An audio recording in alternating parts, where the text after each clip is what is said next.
living life every day, late at night. Hello everyone, I am going to start how this code impact primitive types.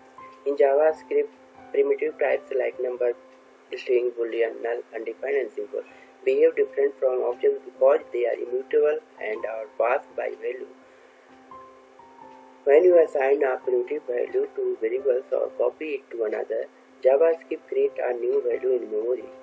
Let's see example.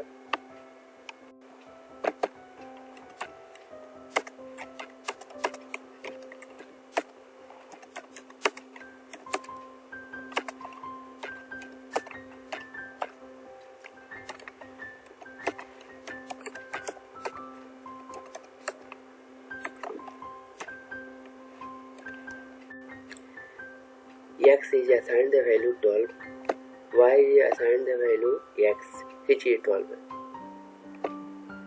The value is copied to Y, creating a separate instance in memory.